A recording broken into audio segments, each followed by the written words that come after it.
Hello and welcome to Card English. So here we'll try to understand what agreements are in English, especially in linguistics.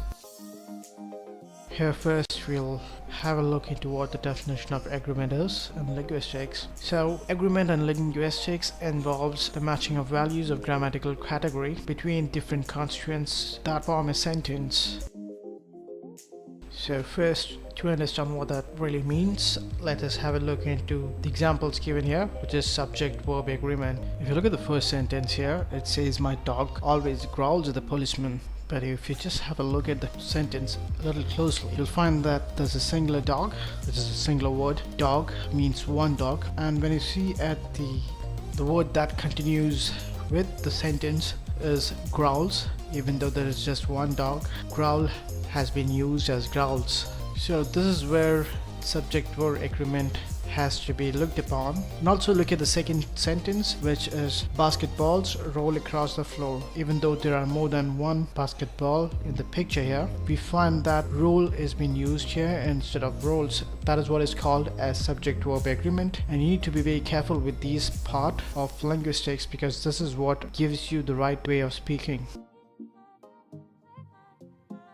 So when there are compound subjects in the sentence, which means two subjects in the same sentence, quite often these take a plural verb, but when there's a combination of compound subjects, there is a singular verb that is popularly used in English especially. So here is the first example. As you can see, pepperoni and peas are great on pizza. So these compound subjects, which are pepperoni and cheese, they're used in the plural form of the verb, and so they are used in different kinds of existence of the subject compounds.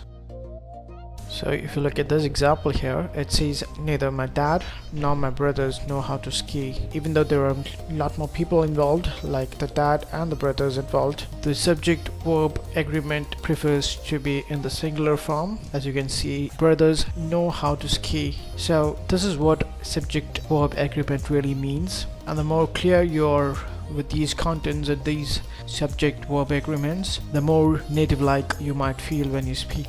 So in a way, subject verb agreement is really important to understand if you're trying to speak normally and fluently in English.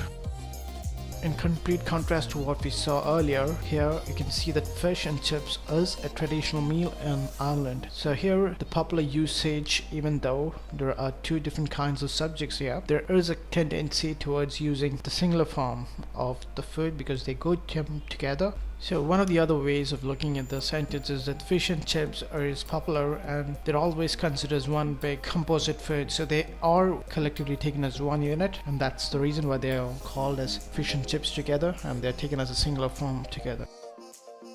So now we will have a look into collective nouns. So collective nouns can differ in their existence as singular or plural, which literally depends on their meaning to the context. Apparently their meaning can change within a sentence with multiple instances, so the words once used might be different from the words that's used in the next instance in the same sentence.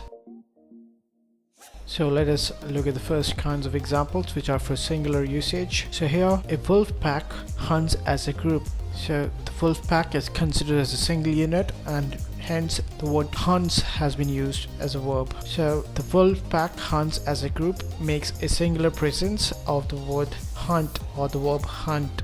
The second example, the fleet was anchored in the channel. So this again is a singular usage, and this is what is the first kind of subject verb agreement for collective nouns.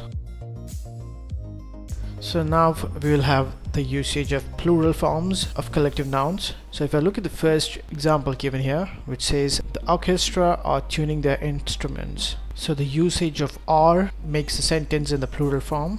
And also if I look at the second example, the cast have been practicing their lines. So again, the usage of have has made the sentence into a pluralistic form. These are the laws and rules for collective nouns. So when they're used, these are how they have to be used. So I hope you got a lot of helpful advices from us at Card English. That's all we have for you in this session. So you can visit us on www.accordenglish.com.au or www.accordenglish.in. You can also write to us on info@accordenglish.com.au.